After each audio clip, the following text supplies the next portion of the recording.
Hello everyone, welcome to our channel happy learning. So நம்ம இன்னைக்கு டே 3 video தான் பார்க்க போகிறோம்.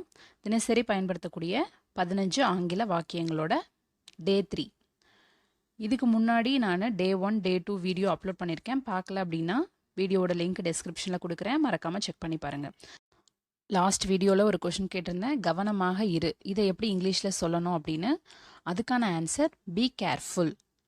Be careful. இப்போது வீடியோக்கு போகலாம். வீடியோக்கு போகிறதுக்கு முன்னாடி இன்னும் நம்ம சேனலை சப்ஸ்கிரைப் பண்ணலன்னா சப்ஸ்கிரைப் பண்ணிக்கோங்க. இந்த வீடியோக்கு ஒரு லைக்கும் பண்ணிக்கோங்க. இப்போ வாங்க வீடியோக்குள்ளே போகலாம். ஃபஸ்ட்டு சென்டென்ஸ், கொஞ்சம் நகருங்க. கொஞ்சம் நகருங்க. யார்கிட்டையாவது பஸ்ஸில் நம்ம சொல்லுவோம், இல்லைனா கொஞ்சம் கூட்டமான இடத்துல கொஞ்சம் நகருங்களேன் அப்படின்னு சொல்லும்போது அதை மூவ் அசைட், மூவ் அசைட் அப்படின்னு சொல்லணும். நெக்ஸ்ட் சென்டென்ஸ், இதெல்லாம் ரொம்ப சகஜம். இதெல்லாம் ரொம்ப சகஜம்.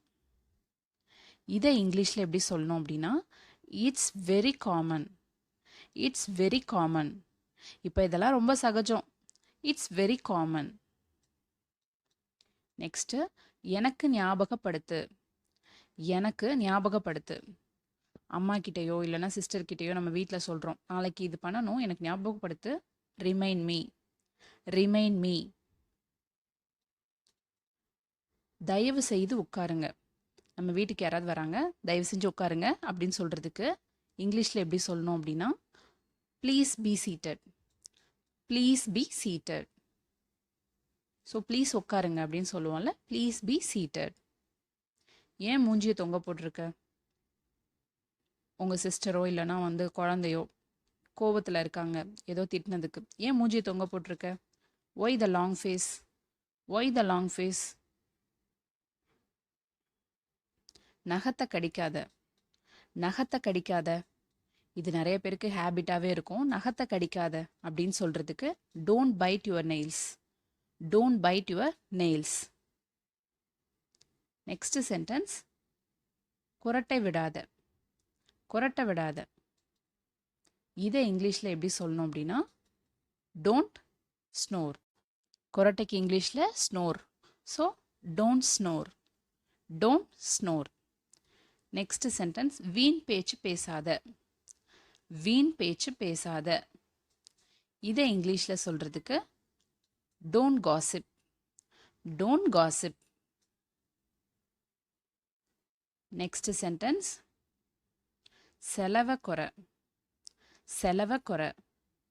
ரொம்ப செலவு பண்ணாத, செலவை குறை அப்படின்னு சொல்கிறதுக்கு reduce cost.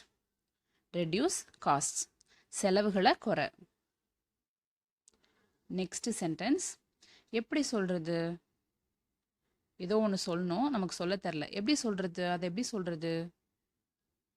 How to say அப்படின்னு கேட்கணும். How to say. நீ இன்னைக்கு ரொம்ப அழகாக இருக்க. நீ இன்னைக்கு ரொம்ப அழகாக இருக்க.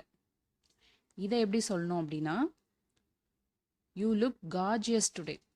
You look gorgeous today. Next sentence, நேரம் எவ்வளோ வேகமாக போகுது. இப்போ தான் இவ்வளோ குழந்தையா பார்த்தேன், அதுக்குள்ளே இவ்வளோ பெரிய பொண்ணாயிட்டா. நேரம் எவ்வளோ வேகமாக போகுது. அதை சொல்கிறதுக்கு time goes so fast. Time goes so fast. Next sentence, எல்லாரையும் கேட்டதா சொல்லுங்கள். இதை நம்ம அடிக்கடி பயன்படுத்துவோம். வீட்டில் எல்லாரையும் கேட்டதா சொல்லுங்கள் அப்படின்னு நம்ம தெரிஞ்சவங்க கிட்ட பேசும்போது. ஸோ அதை please convey my regards. Please convey my regards அப்படின்னு சொல்லணும். நெக்ஸ்ட் சென்டென்ஸ், உனக்கு என்னாச்சு? உனக்கு என்னாச்சு? இன்னைக்கு உனக்கு என்னாச்சு, ஏன் இப்படி பேசுகிற அப்படின்னு நம்ம கேட்போம்ல. ஸோ அதுக்கு what's wrong with you, what happen to you அப்படின்னும் கேட்கலாம். ஸோ ஏன் இப்படி பேசிகிட்டு இருக்க, இன்னைக்கு உனக்கு என்னாச்சு அப்படின்னு கேட்கறதுக்கு வாட்ஸ் ராங் வித் யூ அப்படின்னு கேட்கலாம். வருகிற திங்கக்கிழமை, வர திங்கக்கிழமை ஏதோ ஒரு ப்ரோக்ராம், அதை சொல்கிறது எப்படி அப்படின்றத கமெண்ட் செக்ஷனில் கமெண்ட் பண்ணுங்கள். வருகிற திங்கக்கிழமை. ஸோ இதை கரெக்டாக ப்ராக்டிஸ் பண்ணுங்கள். அண்ட் இதோட டே 3 வீடியோ ஆயிடுச்சு. நம்ம இது எல்லாத்தையும் கரெக்டாக ப்ராக்டிஸ் பண்ணி பேச பேச கண்டிப்பாக ஈஸியாக இங்கிலீஷ் பேசிடலாம். Happy learning. மறக்காமல் சேனலை சப்ஸ்கிரைப் பண்ணிக்கோங்க. இந்த வீடியோக்கு லைக் பண்ணிக்கோங்க.